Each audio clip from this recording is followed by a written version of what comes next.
Hello, my name is Alana, and today I'll be presenting on providing affirming and competent care to sex workers. So for today's agenda, first we will have a brief primer about this topic, and then I will host an interview with Cruel Valentine, and they are a current sex worker and advocate. So what are some definitions? So sex workers are workers who trade economic markers of value for sexual labor through performance or physical engagement. It's very important to note that sex work is distinct from sex and human trafficking. So again, consensual sex work is not the same as human trafficking. And if you'd like to learn more, we also are having a lecture series or a lecture focused on human trafficking as well. So since this is a series focused on sexual and gender-based violence, we're going to learn a bit more about violence and trauma exposure amongst sex workers. So a systematic review found that globally 45 to 75% of female sex workers reported a history of violence in their lifetime. 32 to 55% reported violence during the past year. And a study of female sex workers in San Francisco found that 55% reported a history of family or partner violence, and 36% reported a history of sex work related violence. And so clearly the burden of violence amongst this population is very high. And some more information about violence exposure. There are various risk factors associated with an increased prevalence of violence. This includes criminalization of sex work, economic pressure to participate in sex work, social stigma surrounding sex work, and there are various unique factors that sex workers face with regards to violence exposure, such as unique perpetrators, including clients, pimps, and police who perpetrate violence, and unique barriers, including social stigma and criminalization. So what are the health needs of sex workers exposed to violence? In terms of mental health needs, some common conditions include depression, anxiety, PTSD, and substance use. And there are various risk factors for poor mental health outcomes amongst this population. So in this quote, you see that full service sex workers face an increased level of key risk factors for mental disorders and suicidal behavior, including financial stress, low education, inadequate housing, violence, alcohol and drug use, STIs, including HIV, and stigma and discrimination. It was also found that sex workers with mental health diagnoses were more likely to identify as a sexual and gender minority, use non-injection drugs, have experienced childhood trauma, and work in informal indoor venues or street and public spaces. So here you can see a table from a study by this author, Puri, and here you can see that sexual and gender minorities had an adjusted odds ratio of experiencing violence of 2.56, non-injection drug use of 1.85, structural determinants including childhood trauma had a 2.90 adjusted odds ratio. If their primary place of service was an informal indoor establishment or an outdoor public space, they also had a higher odds ratio for experiencing violence. So what are the health needs of sex workers who are exposed to violence?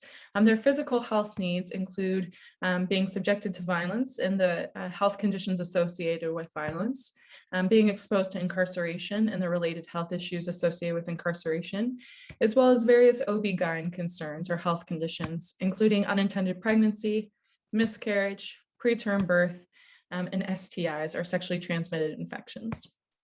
And of course, it's always important to remember that the mental and physical health needs are, that sex workers are people, and so you must provide routine healthcare screenings and offer routine healthcare services. So how can one or a healthcare provider inquire about sex work? So if the career of an individual or their sex work is perceived as medically relevant information, you should provide a safe environment for sex workers to disclose their work. ACOG recommends that you include direct questions about exchanging sex in a non-judgmental manner during sexual history taking. Self-completed history forms may provide more accurate responses. And it's also important to note that healthcare centers can either on their website or use materials that are geared towards providing or stating that they provide affirming care to sex workers. This may increase disclosure rate. So what are some reasons that sex workers may not disclose their work? This includes negative experiences in the past with healthcare workers, fear of disapproval or embarrassment related to their work, or if a sex worker determined that their work was not relevant to their healthcare needs. So how can one provide affirming care? In a really robust article by Peterson et al., there is a list of ways or tips to provide affirming care, and we'll go over some of them now. So you should mirror the language clients use to refer to themselves in their work. For example, if a sex worker uses the term sex worker, use sex worker. If someone uses the term hooker, you should also use the word hooker to mirror their language. You should set aside opinions, attitudes, or biases around sex work.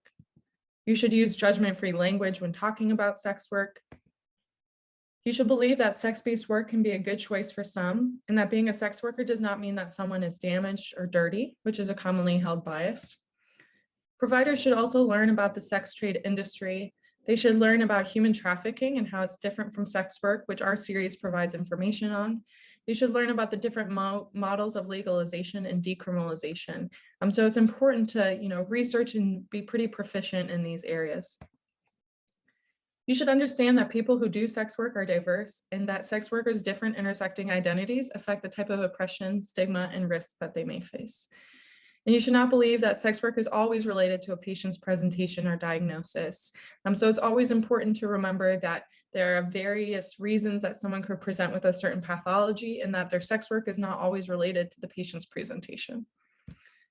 So here are the references and the resources that were used to generate this brief primer. And now we will transition to an interview with Cruel Valentine. So today we have Cruel Valentine with us today. They are an award-winning international burlesque entertainer, adult performer, dominatrix, and artist. They serve as a board member and consultant for alternative, creative, and adult companies in Chicago and beyond. Valentine holds a BA in musical theater and an MA in arts management from Columbia College Chicago, a certificate in diversity and inclusion from Cornell University, and they are currently studying at DePaul University College of Law. Their teaching credits include many university workshops spanning performance, business, sexual health, sex workers' rights, and more. And more information about how to contact Valentine and find more information will also be posted to the website. So Valentine, thank you so much for joining us today. I'm happy to be here. Thank you for having me. Yeah, so to just kick off first, since we're, focusing this session a little bit on healthcare and healthcare needs, what do you perceive as the unique mental health needs of sex workers? Sex workers, of course, are people, and we share many of the same physical and mental health needs and hopes for our treatment that we get as everyone else does. I mean, a lot of the issues that come with being a sex worker in health spaces, whether you're getting medical treatment, physical medical treatment, mental health support, or anything adjacent to those areas, a lot of the issues that come up are things that are not things that are missing, but things that are not things that need to be added, but things that are actively taken away from us, I should say. So I think a lot of it is just sort of setting back to the default that we're people. A lot of the issues that come up are from the stigma that is sort of thrust upon us because of our work and because of the way society looks at not only sex work, but sex in general. We have a lot of issues with sex in our society, and that rings true in a lot of the ways that medical professionals treat their patients who are very sexually active or have multiple partners in general. But I think that is, sort of doubled down upon when it comes to people who are engaging in any sort of sex work or exchange of financial payment or resources for sex.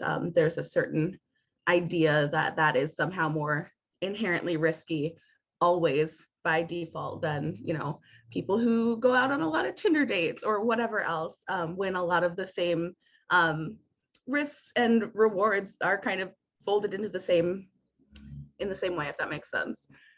So I think it's really important to just sort of start with the default that a lot of people engage in a lot of sexual behaviors that are more or less risky.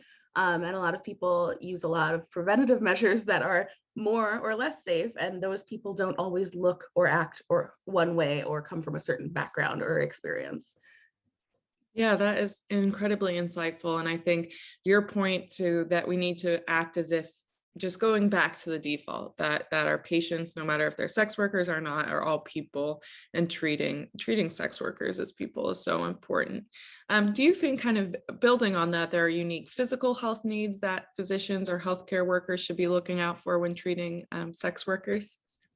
One thing that's really important, which is something that I believe should be folded into everyone's treatment, the way everyone is treated and regarded when they come in for an appointment for testing, is that everything should be offered and people should get what they ask for. I was actually just in a meeting last night with a bunch of sex workers who I know and work with, and we were kind of trading stories about different experiences we'd had in healthcare. And they ranged from people either be having like the entire book of tests thrown at them without necessarily asking for them or needing them or wanting them at that time, with, you know, sort of falling in line with the presumptions that were being made about their risk level, just given disclosing that they were a sex worker without any really like further investigation or discussion about it, just sort of like, oh, okay, they need this entire battery of everything. Whereas other people were like, I had to beg to get a throat swab for chlamydia because it doesn't come like in the sort of like normal packaging of what we sort of generally get, or what is sort of generally given to people or offered to people. So you have to sort of justify it to people sometimes, which is really an awful experience to have to beg your doctor for the treatment that you came for or the test that you came for. Yeah, it's a bummer. And I think a lot of that goes along with like preventatives too. Like if you're looking to get on PrEP, or if you're looking to get onto lysine or something like that, to sort of boost your immunity and protect yourself against certain STIs, sort of having to be like, okay, well, why do you think you need this? Like having to justify it, when I know a lot more about my own sexual and personal needs than a stranger who I just like walked into their practice 20 minutes ago.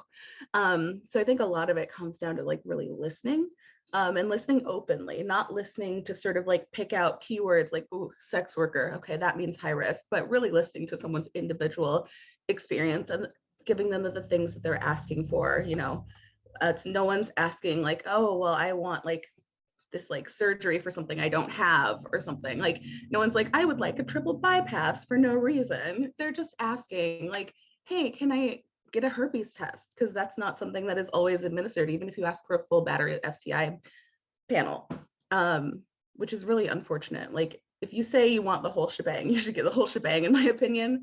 But also like, I mean, I'm happy to break that down and say, I would like this, and this. And if you can't accept that as reasonable, I think that shows a lot of bias and misjudgment as a healthcare provider. And it makes me nervous for people who come into your care who are sex workers, who are otherwise sexually active, who are perhaps teenagers who come in who are looking for help, people who might not necessarily even like know as much, and might need that extra education and might not know exactly what they need. And if these people are talking to you and you're not like, okay, well, maybe I could recommend this, instead of, oh, well, we'll just like throw everything at them, making sure that patients are able to be an integral process of their care, not something that it's sort of being done to.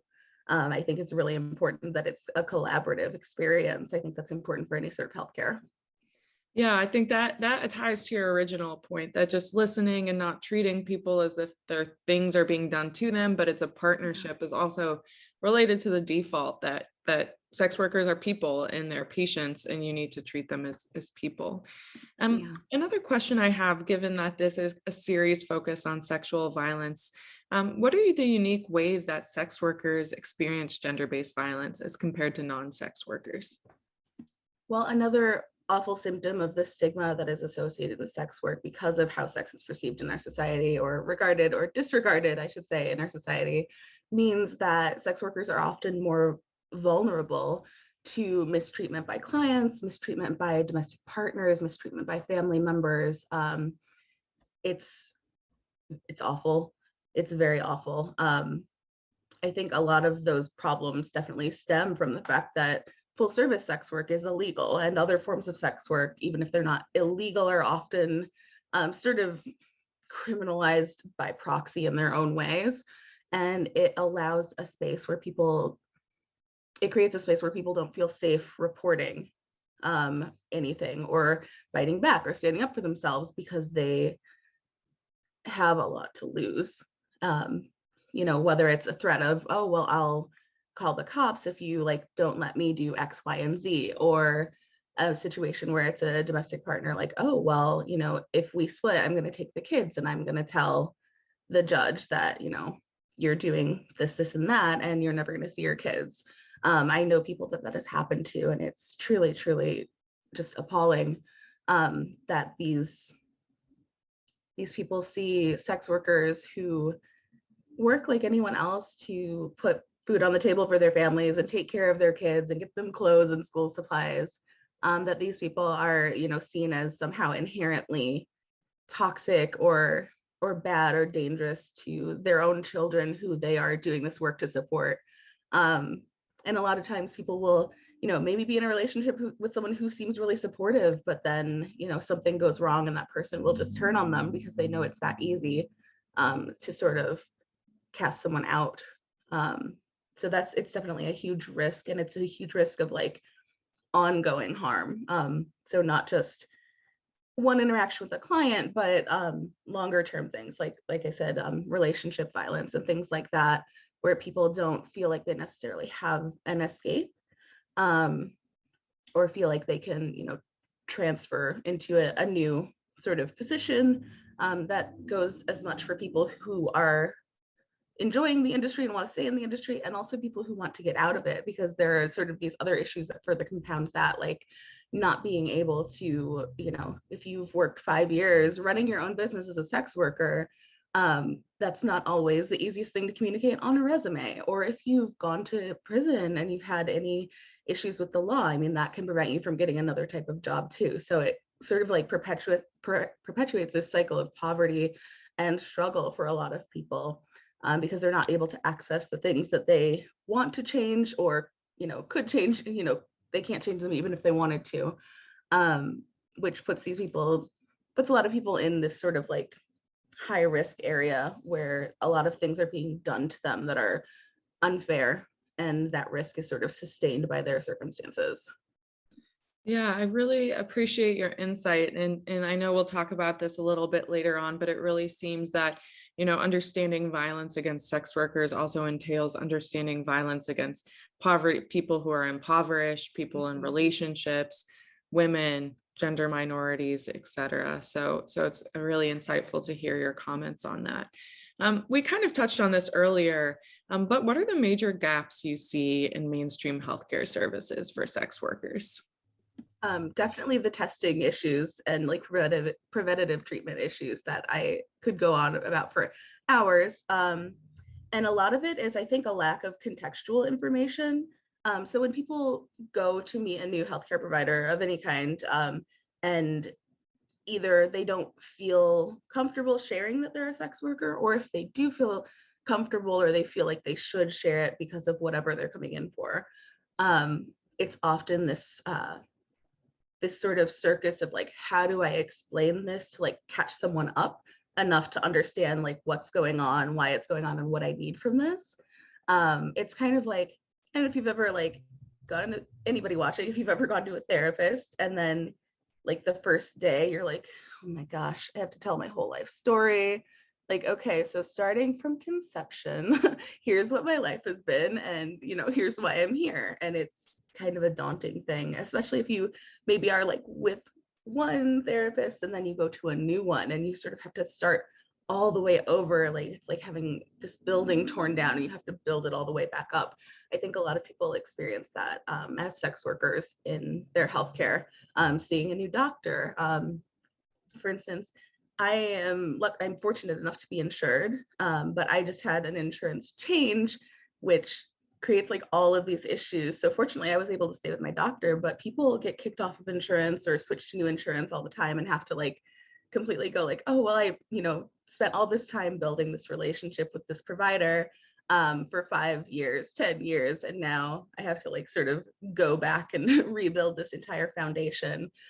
So I think if if providers had a better understanding of sex work as a whole concept and as an industry and as a community and as all the things that it is, a space for activism and organization, I think that having that sort of groundwork would really go a long way in helping people feel more comfortable even when they walk in the door. A lot of people, as I said before, also just don't feel comfortable disclosing because it's not even just about the explaining. It's like, okay, is this person just gonna immediately judge me and critique me and try to rehabilitate me, for lack of a better word, out of the sex industry? Am I gonna get handed some weird pamphlet about all of the options that are available to me that are things that I don't want or need or don't work for me or my family? So yeah, I think really it's like having that basic understanding of like wherever you are, what the sex work legislation looks like there, whether, you know, if you're in the US or elsewhere, or, you know, various jurisdictions within the US from state to state and region to region, there are some variations in how those things work. So really knowing the context in which you're working. I don't think it's not hard stuff to understand, but I think it's something that a lot of people don't take the time or consideration to fully educate themselves on or understand because they think like, oh, well, people are like fucking for money and that's wrong or gross or icky or against my religion. And so it's bad. And that's like their entire thought process on it, instead of all of these inner workings of the community and the industry and how people live in it and survive in it. Also, just knowing the difference between somebody who is a voluntary sex worker who is doing this work of their own accord, as much as anyone can do any work of their own accord under capitalism, but knowing the difference between that and people who are being trafficked. Unfortunately, we live in a really weird time where trafficking is a very hot topic. And I think it's almost this kind of perverse view on it, because people talk about human trafficking and you see these articles and it's like some lady leaning in a car with like fishnets that are torn and like some short shorts, and it's like, oh, all of these like women are being like taken away from their families and their homes, and this is happening everywhere. Like it's happening at your grocery store, it's happening here, it's happening right under your nose. When the actually, if you look at like the actual reports on trafficking, there's a lot of, basically the people that you're seeing like as stock photos for these things are generally not the people who are the most affected. Like it's usually like a young white girl who is like shedding a single tear in a stock photo, and it's like, we need to stop trafficking, like these are our children. But it's tends to be people of color, people who are from third world countries, people who are homeless. It's a lot more complex of an issue. And also the majority of trafficking that happens for labor in this country is like factory work, agricultural work, construction work, things like that, as opposed to sex work. So it's a lot more complicated than that. So I think it gets oversimplified and people are like, oh, well, yeah, if people are having sex for money, that's bad. But if people are being forced to have sex for money, that means anybody having sex for money is being forced. So that's all bad. So like, that's how they sort of like, that's like the groundwork that they have to work from, which is not going to get you far when you're talking to someone who is voluntarily in the industry, or even somebody who is, you know, not enjoying the industry, having a bad time trying to get out of it, but that's not really relevant to their immediate healthcare needs. What they're asking you about is getting some tests, or, you know, getting some treatment. And it could be for something sexual, it could be for something completely different. I think it's sort of looked at as in a, like, I guess as a pathology almost, like it's like, oh, well, you have this like problem, when really it's just one aspect of the nuanced lives of a lot of different people from different experiences. Yeah, that's incredibly helpful. And I feel like you already kind of maybe were a plant in this, and it was not for the viewers. Anyone who's interested in learning more about human trafficking can watch a separate video that we are also putting up at the same session. But the video really points out, as you did, that human trafficking and sex work are very distinct industries. And that's important to consider. You know, I think that major point that I saw as a theme there was that, education and lack of education or knowledge about sex work is a huge kind of gap in mainstream healthcare services, and also must be a huge barrier for those in sex work trying to access affirming care. What other barriers do you see that exist for sex workers when they're trying to access affirming care? I mean, given, as we sort of touched on earlier, sex work is a very intersectional issue.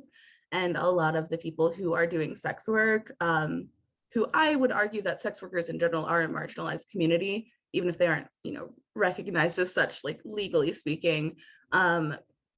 If only, I mean, as just as that is, I mean, I think so, but also folding in the fact that the majority of sex workers are people who come from poverty, people who come from families of color, people who have all these other sort of systemic hurdles and areas of like marginalization that sort of hold them back. People who are queer and trans who, maybe were removed from their home at a very early age because they didn't have a family who supported them, things like that. People who sort of had to find their own way to survive. And I think it's even more kind of insulting and offensive to tell someone who has been put in a position where they've had to take care of themselves from a young age, sort of tell them they don't know what's best for themselves or that they don't, to sort of infantilize them and act like they are a victim and they don't know what they're doing and that they need to be rescued by someone who doesn't even understand, word one about what they actually do. I think I strayed off topic. Can you remind me of the original question? No, it was exactly, I think, on topic, because my question was what barriers exist for sex Oh, yes. workers. And so I think to your point is that a lot of understanding those barriers is understanding the unique identities of sex workers and kind of the intersectional identities. Yes. And also, I did want to say, I mean, just financial barriers in general. Insurance, I mean, like I said earlier, I'm fortunate enough to be insured, but there have been times that I was not. It makes it very hard to get any sort of healthcare. Or if you are, going to a lot of the places that do offer like free or reduced sliding scale healthcare services, you might get in right away, but you also might be in a situation where you're having to wait weeks, months for treatment that is vital to your like current existence. Like especially if you're looking for like gender affirming healthcare, things like that. That just like there are a lot of like life and death issues that people have to be like, oh well, I don't have the money right now, so I just can't. Which obviously speaks to like larger issues with our healthcare system, especially here in the States, but I'm sure elsewhere as well. So yeah, just having those financial barriers and also barriers of time and access. If you are someone with not a lot of money, I mean, transportation can be an issue. Setting up an appointment, but then you haven't made any money all week and you get an offer for a booking that is at the same time. I mean, what are you going to choose? Are you going to choose food or something that's like preventative healthcare? And that nobody should have to make that choice. So I think a lot of the barriers that affect a lot of people in our country and in our world, when it comes to healthcare, I think they're like sort of like further compounded by existing in the space of sex work, for a lot of us, which is really unfortunate. Yeah, I can see to your point that a lot of the issues such as insurance, access, to finances, et cetera, could become magnified amongst sex workers. So my next question is, what are common myths or biases in your experience? And I'm sure that there are many, but maybe the top few that are held by healthcare workers about sex work. I mean, some of them we kind of touched already. We're all victims. We don't know what we're doing. We aren't mentally or emotionally sophisticated enough to understand our situation or to choose a path for ourselves or to know, what we need and what we don't need, when it comes to our work or when it comes to, asking like, hey, I would like, to get back on antidepressants or birth control or to get this testing done or what have you. I think we are often sort of infantilized and like looked at as, really like having the mentality of like a child who cannot take care of themselves or make good decisions or be responsible for their own existence. Yeah. that we are having more sex than everyone else, which is a weird thing to assume, honestly, because I mean, we live in hookup culture. Like everyone's hooking up all the time. And some people are getting paid for it and some people are doing it for fun, and that's fine. But if you're not looking at everyone when you talk about that sort of risk, it's very clear that your bias is against sex workers and not like, you know, good people or regular people who have a lot of sex, because obviously people who aren't sex workers are just naturally more responsible. So of course they're going to be fine and not get STIs, which also, you know, leads to a lack of like care that could really help people who are not sex workers because they're not seen as being high risk. So it's not prioritized to ask them things like, well, like how many partners have you had this week? How many partners have you had this month, this year? Though that often is a question in some, like, especially if you see a gynecologist or somebody who's treating any sort of like sexual anything. But sex workers kind of get further scrutiny around those issues, which is a mess. And it's very hypocritical because it isn't really rooted in fact, which I would hope that people who go to be doctors and spend years and years learning about science would maybe root their decision making when it comes to their work in fact instead of assumption and bias. But humans make assumptions, and that I think those assumptions that people make about sex work are very much reinforced by everything we're told in society, you know, from like our media, like news stories about, you know, these horrible, yeah, this horrible like trend of like sex work expanding and traffic and this and that, but also the way like we're portrayed in like just like television and film, things like that. And even though I don't think people are sitting and saying like, oh, well, this movie about a sex worker who had this terrible life because they were a sex worker, obviously this is completely real and I'm going to translate it to, you know, how I treat sex workers in real life. I think having that so ingrained in our society really can't help but influence people to some degree subconsciously. So I think, yeah, I think there are a lot of stereotypes of like us being sexually uncontrollable, irresponsible. And honestly, when the pandemic began, there were a lot of conversations about like preventative measures and like monitoring your health and all of that. And sex workers were leading a lot of those conversations because we do this shit anyway. Pardon my French, but we do this shit anyway.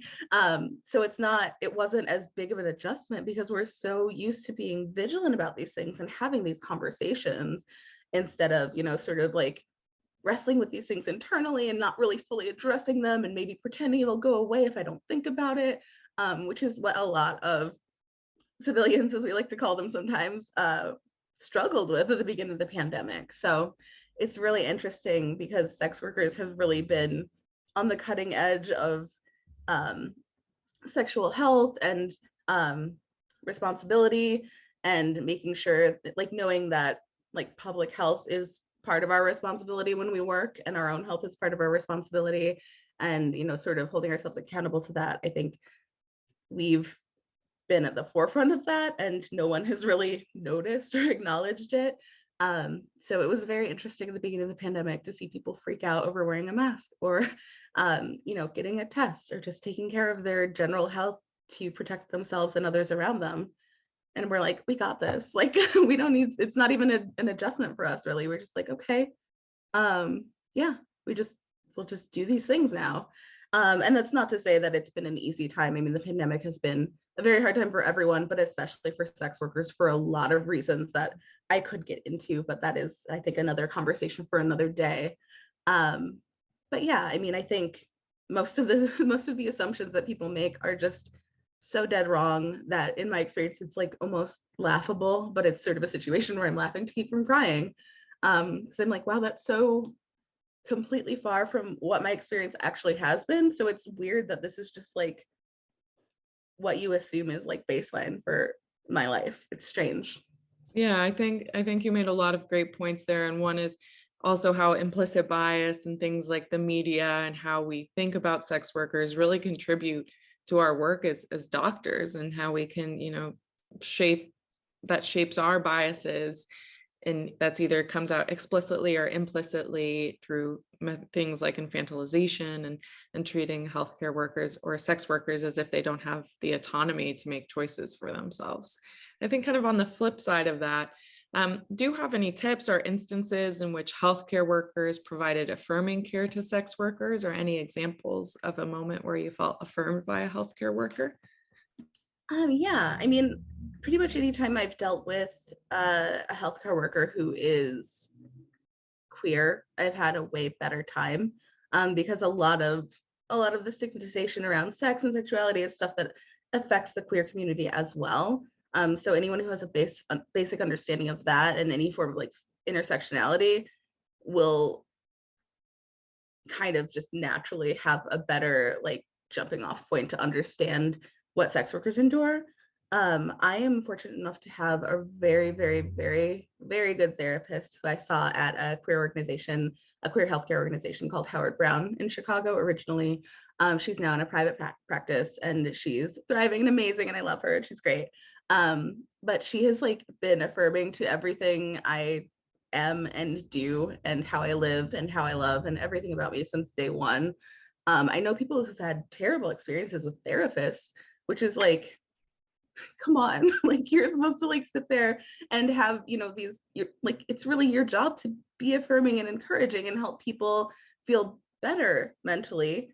Ultimately, I mean, that looks a lot of different ways, but that's the overall goal. So it's been like wild to me to hear like some of the horphobic and like just terrible things that other people's therapists have said to them. I feel so fortunate. I've been seeing her for gosh, like 10 years or so, maybe a little more.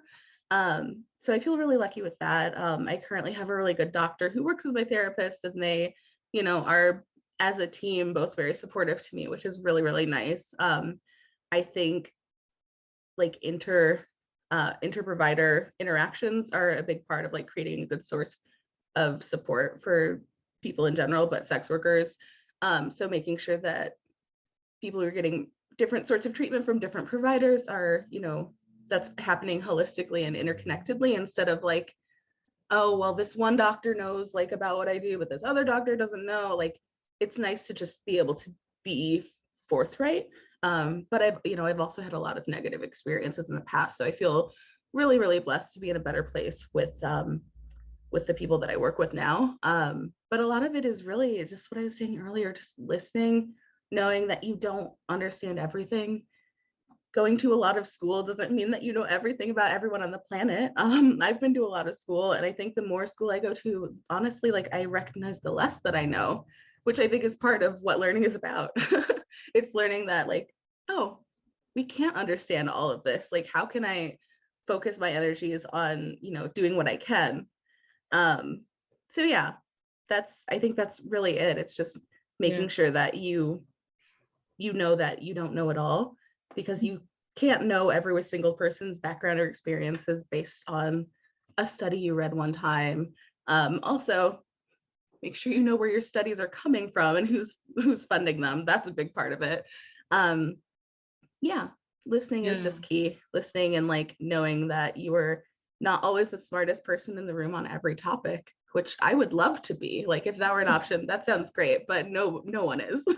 Yeah, I think that's, a really great point there, that you can't go wrong with listening and just really engaging with your patients. And that I think is kind of key to providing affirming care. Great. So my next question is about if you have any tips on how healthcare workers should address or inquire about sex work. I honestly am in favor of sex workers disclosing voluntarily. And I think it can be helpful to a provider to know that someone is a sex worker, just for context, but I don't think that information is always used in a positive way. So honestly, I think the best way to like get that information to be a part of what people provide is to create a context that is actively affirming and saying like, here's what we support. We welcome people who are from all sorts of backgrounds. This includes, and making sure to explicitly say, like, we support sex workers. We will not contact law enforcement or Homeland Security, ICE, et cetera, about, people who disclose any of this. Like, we want our patients to feel safe when they come here.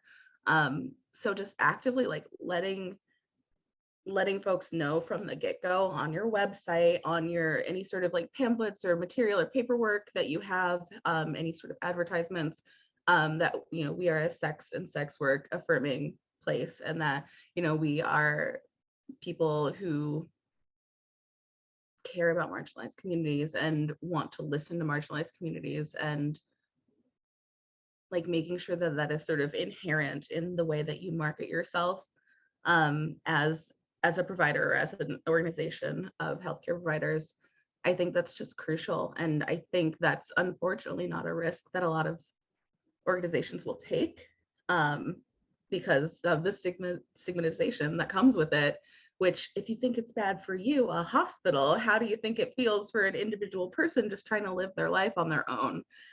So I would love to see more providers sort of take that risk from the get-go, and not shy away from talking about it, until you're behind closed doors and making someone feel uncomfortable by asking about their work and their sex life. Yeah, I think that's a great point. Just having it from the get-go, saying, we affirm sex workers and any other group of people who might be marginalized, is really conducive to allowing people to disclose if they would like to, and if patients view it as relevant to their care, rather than forcing them to share that information. Kind of a question related to that is, what can healthcare workers do kind of as individuals? So you talked about, a hospital level method there of including it on the website, materials, et cetera. What can healthcare workers do to make sex workers feel safe disclosing their work if they feel that such information is medically relevant? I think the same kind of thing is, saying when you first meet a patient, like, hi, here's what I believe about healthcare. Here's what I want to provide as a healthcare provider. I'm here for you, and I want you to feel comfortable, disclosing anything that, you feel is relevant to your care, but also knowing that what a person thinks is relevant to their care and what a provider might think is relevant to their care might not necessarily be harmonious all the time. And also, I think, kind of jumping back a little, connecting this with the last question a little bit, I also wanted to add, I think if there is like a hospital or even like a small practice where there is sort of these like standard procedures, that are sort of applied to like a group of people, making sure that there's a system of accountability included in that, where a patient knows that, if a healthcare provider says something inappropriate to me, like, this will be addressed, and it won't just be like, wow, I feel icky and I just want to like shower myself immediately with bleach because I feel so like grossed out by this interaction. That there's actually like some sort of method of like reporting and accountability for that. So, and that's not to say like, oh, someone said the wrong thing, let's like burn them at the stake, but hey, someone said something that was really inappropriate. How do we fix this so no one else experiences it? And so this person can provide, this provider can give better care to people in the future, to sort of improve the overall. And I think that's also like something that, an individual provider can sort of employ in their own work. Make sure upfront that people know that, what you're about, and that you want to be supportive, and that you don't know everything, and that you acknowledge that you don't know everything, and that you want to do everything you can to make this person feel safe. And so if someone needs something or wants to share something, like, all they have to do is ask. And also, like, when I get it wrong, which I inevitably will, because I'm a human who doesn't know everything, I want you to know that I want to hear from you. Not that it's your job to educate me, but also, if you let me know something's up, like, I want to, know what I can do to like go do that self-education on my own. So if I fuck up, tell me so I can go do the work, that kind of thing. So I think it's really, I guess, kind of like a radical approach that I don't necessarily see being like fully employed, but I think if people start doing it more here and there, that it could, sort of snowball and hopefully become a trend, and I think that applies to like how people treat patients who are marginalized in other ways too. So I think that sort of a system of accountability and work, just actually putting in that work, would be good for a lot of people overall. Yeah, I really like your comment there. And I think what you were saying is, that personal accountability is important, but also accountability within systems. So personal Yeah. accountability can look like, hey, if I say something wrong, just let me know. I'm learning. I'm a person, and my life experience has been very different, presumably, than yours.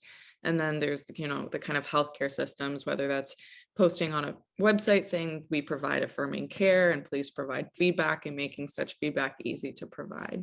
And kind of changing lens and to focus a little bit more now on advocacy work and how physicians can become involved, or other healthcare providers can become involved in advocacy work.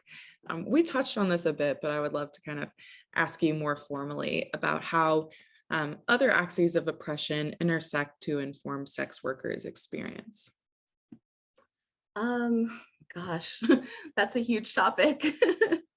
Um, where to begin?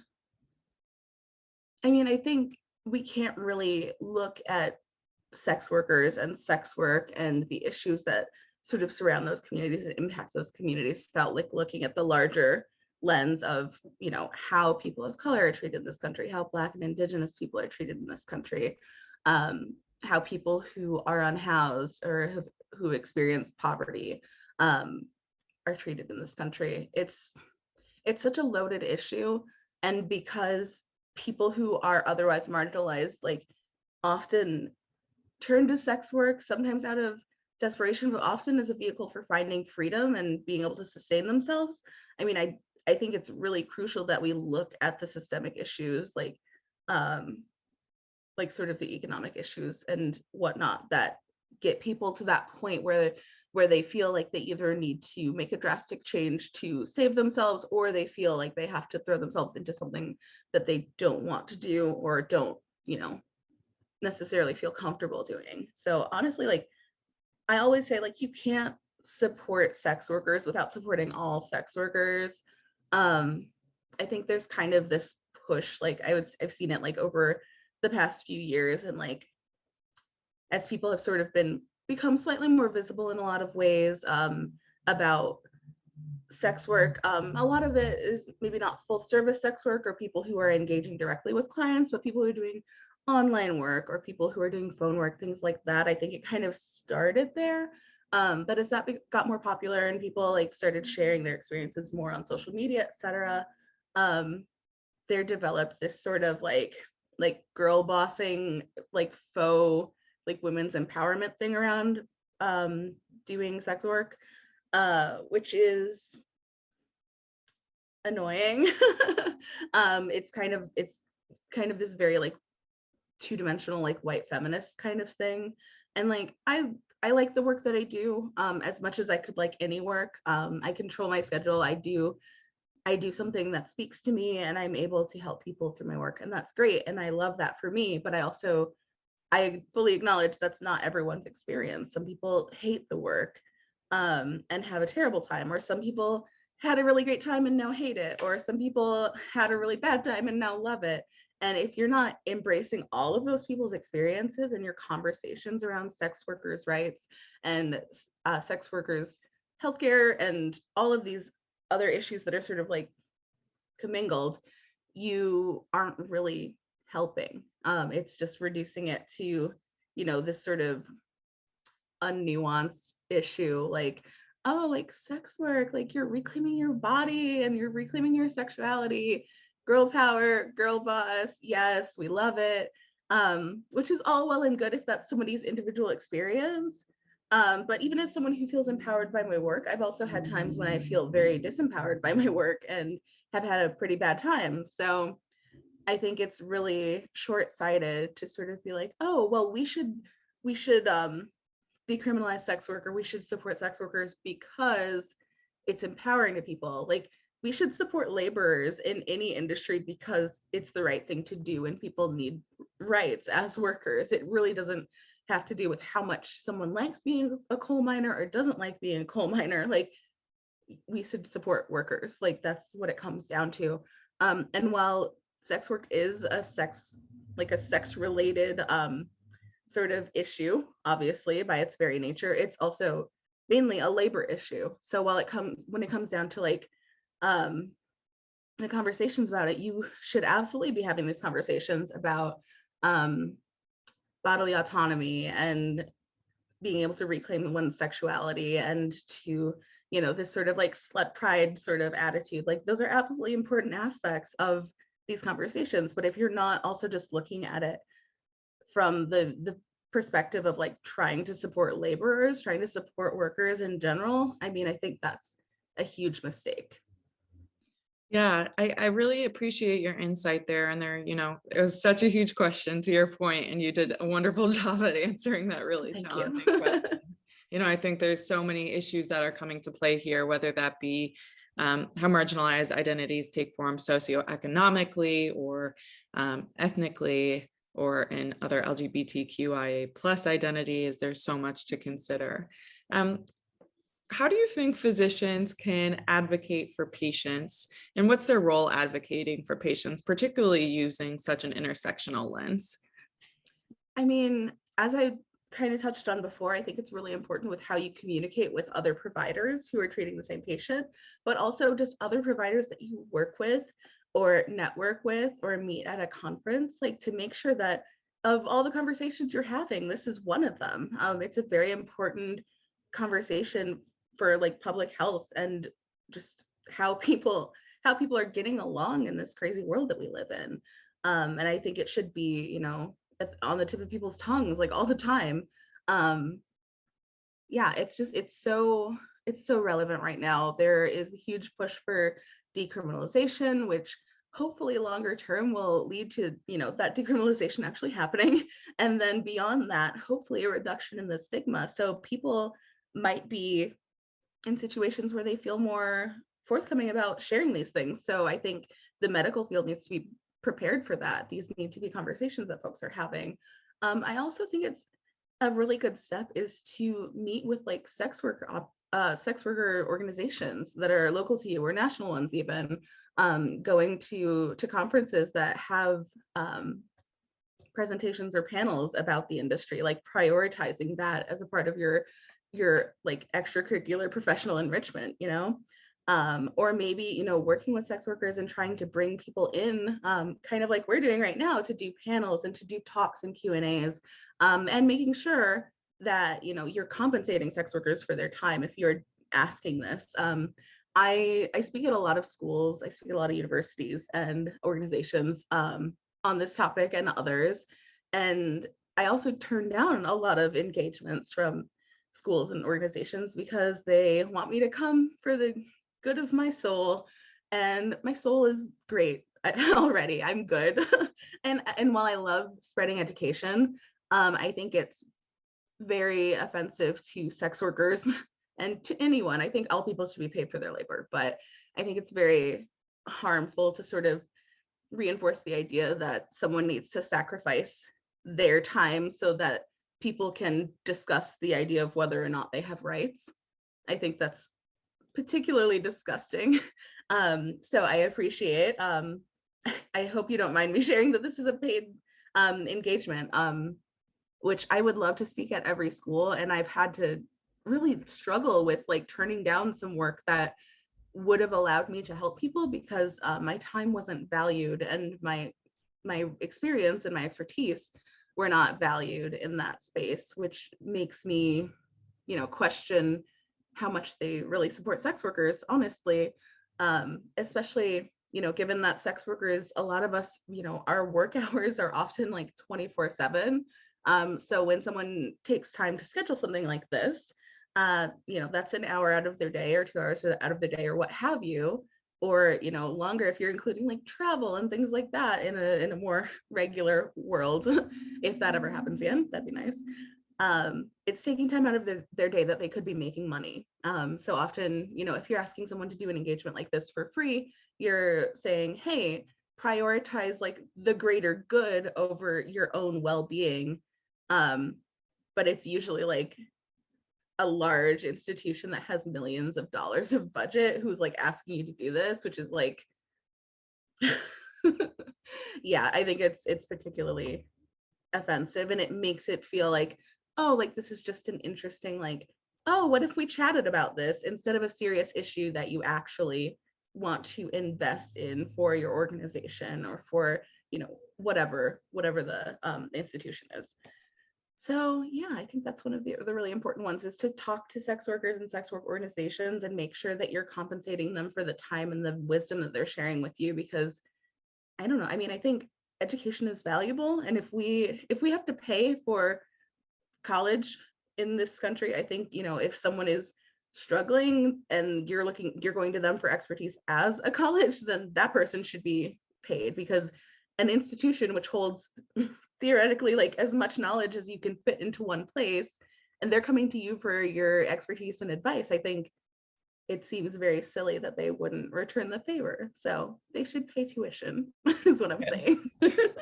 Yeah, I agree with all your statements there. And I think, the key points is that I gleaned for our viewers, for physicians and medical students alike, is just to have these conversations, be open to discussion, and really make sure that sex workers have a seat at the table, and be listening to and engaging with sex workers, but also compensating for their time, which is Yeah, yeah. absolutely.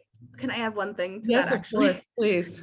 I get a lot of random questions about sex work, from people in the medical profession, from people in just all sorts of areas, people who are just reaching out randomly of their own personal interest, because they want to know about like sex work stuff or sex worker rights, or like sometimes ask me invasive questions, but sometimes just ask me like policy questions and stuff that they could either look up, or they could book an hour of consulting with me to address. So yeah, I don't just mean like if you're inviting someone to speak, you should pay them. I mean, if you're sliding into someone's Instagram DMs because you're like, oh wait, I know that you know a lot about decrim, right? Like I want to know more about what that is. Can you tell me what's up with that? Like that should absolutely come with money for even asking the question. Yeah, I find that people don't value the time of sex workers, and I think a lot of that stems from thinking like, oh well, it's not real work. We don't really work. Like I'm just hanging out on my computer all day waiting for something to entertain me, like a random question from a stranger or somebody I met one time at a party. um, and I think, as somebody who advocates and like does consulting in this area, I think I maybe get it more than some people, but I think that's also an important thing to think about, as a student or as a provider. Like you can just like book someone's time if you want to have these conversations. They're not small questions. They never are. So yeah, Yeah. that's all. Yeah, that's a wonderful point. And I think to your point, that kind of ties with the responsibility of healthcare providers to educate themselves about the issue, whether that be on their own time and their own accord, or paying someone for that labor. Yeah, so Absolutely. that is actually any of the formal or all of the formal questions that I have for you. I was wondering if you have anything else to add. Hmm. Um, I could probably talk for years on this. Yeah. I know Zoom has hourly limits though, so or whatever, 3 hour limit, I think for like professional organizations and schools. I think really at the end of the day, it comes down to basic human respect. You wouldn't like, I would never say like, oh, well, doctors aren't like really people and their time really doesn't matter and their thoughts don't really matter. So I'm just going to assume that I know more about your life than you do. So I'm just going to make some decisions for you. I mean, that sounds absurd, right? It would sound absurd if you're saying that to a doctor, someone who's seen as like professional or sort of an upper level person in society of, or whatever, as we sort of like tend to rank people and their humanity in our world. Yeah, I think the golden rule comes to mind, as simple as that is: treat people the way that you would want to be treated. I mean, if you were to have a complex issue and you wanted to get help for that matter or something adjacent to that matter, from a healthcare professional or another type of professional, like you would want to be listened to and respected, and you would want to, have any questions that were, sort of asked of you in that engagement to be productive ones, not like weird, creepy, curious ones. Like I don't know, I think we're sort of seen as like story fodder, I guess. Like, oh, like tell me the weirdest thing that's ever happened to you or whatever. These are like the kind of things that like people will ask in social situations, but like I think there is a tendency for some healthcare providers to ask, sort of the extreme questions like, oh, like, well, what's the most people you've like done X, Y, and Z within a day, or just weird, just very weird and invasive questions that you would never ask anyone else. Like, if I were to ask you these questions, anyone else would think it's absolutely absurd. But those same people, if you would ask them of me, they'd be like, well, that makes sense. That seems very relevant to their treatment. Like, it's not.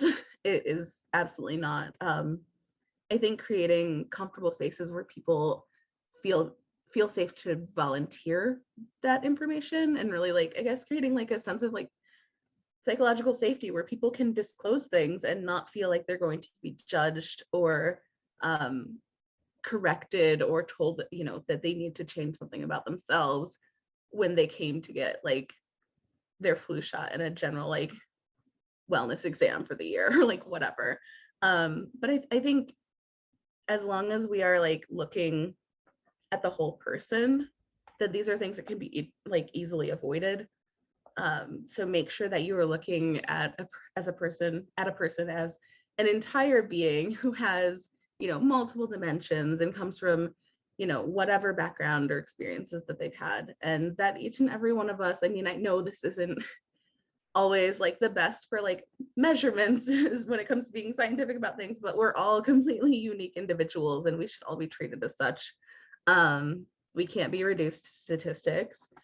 Statistics can be helpful for some things, but when you're talking one-on-one in an appointment with a person, you need to listen to the whole person, not just things you've read about people who have some things in common with that person, because you're not going to get the full story. And without the full story, how can you even begin to give any sort of helpful treatment or advice or support?